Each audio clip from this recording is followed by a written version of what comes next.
Hello, TikTok, how you doing? This is take 5 of the fence story. Story time number 2, fences, episode 1. Fences do not make great neighbors. No, good fences don't make good neighbors. And I'll tell you why. The guy who wrote that was being ironic. We've all taken him seriously, but it was irony at play there. And I respect the irony, but not in this case.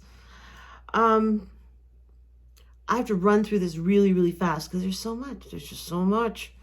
All right. So to recap, I was looking at the place. Big piece of fence was down, yeeted onto my property. And there was a chalkboard sign that said, "See you in court," in chalk. Now that's interesting because my house was empty and had been empty for 6 months. So who were they communicating with? I asked that in the last video. And now we know. They were communicating, sending a message to future buyers, potential buyers, because they want the property. It just makes more and more sense the more we parse through this stuff. So, all right, I contact her, leave her messages. She doesn't get back to me. I go see her because I'm of St. Bernard after we've got the place, and I move in. And then my friend and I approach them when they're out in the yard, and her husband, my friend's husband, we all get together and we say, okay, well, we'll pay for half a fence.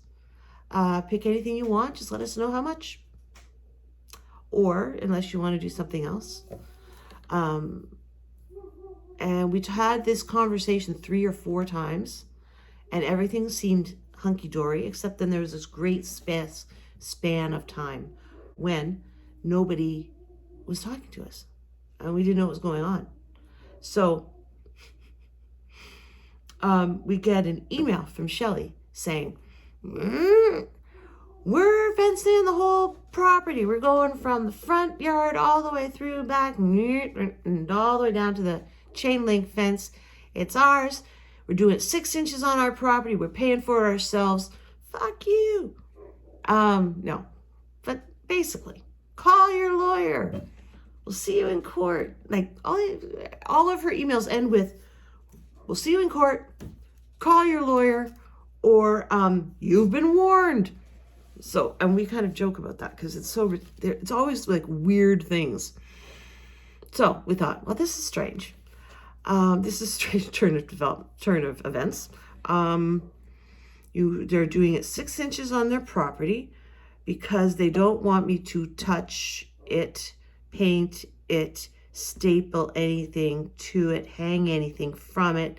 I had no intention of doing any of those things, and I've told them that 1,000 times, and I think that I've proven myself to be of no ill intent towards their fence. But still, the hostility grew. I woke up one morning after the threats.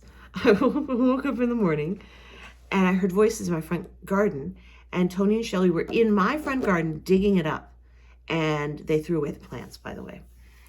They were staking out their 6 inches of the property.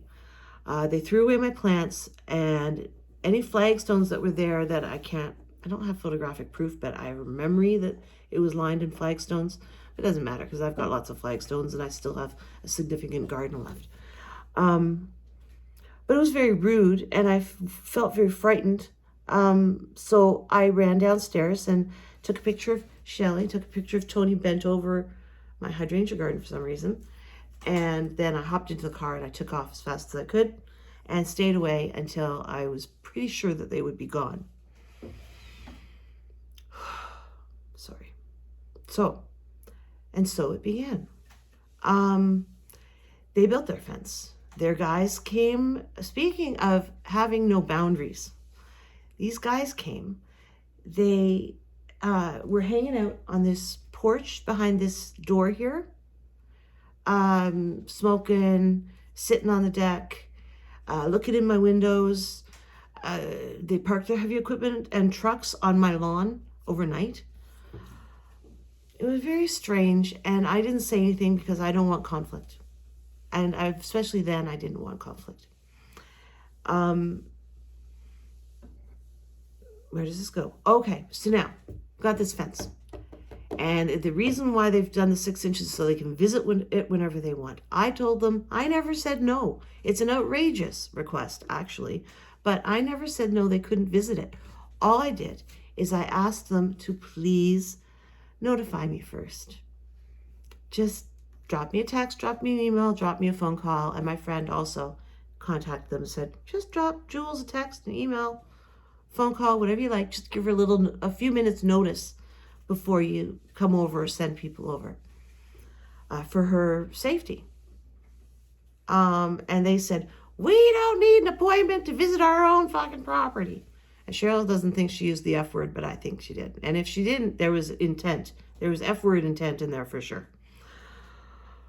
And I thought, that is so, it was by email. So that is so weirdly hostile that clearly, I'm still a golden retriever now. Clearly they just misunderstood. I just have to talk to them. So I go see Tony. I see Tony out in the yard. I hail him. I see, what's her name again? Shelley. I hail her. And I talk to them separately and I say, listen, you must have misunderstood me. I just meant that, I just came from domestic violence. It was pretty scary. It was weeks ago. And I'm still kind of like hypervigilant and kind of startle easily.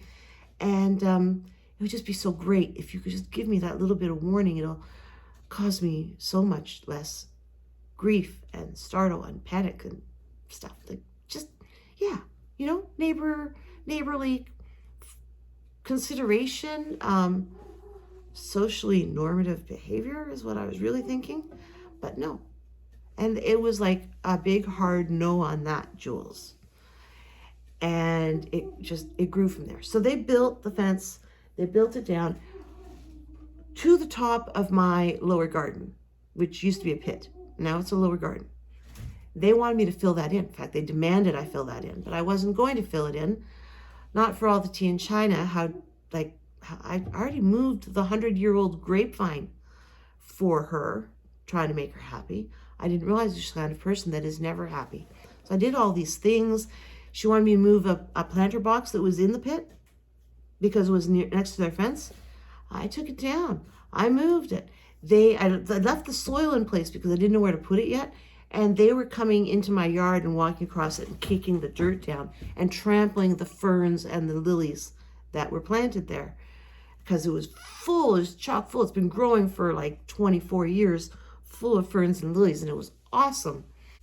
Anyway, then she was like, move your dirt, call your lawyer, move your dirt, you've been warned. I'll do it for you, stick you with the bill. I'll stick that bill right so far up, okay?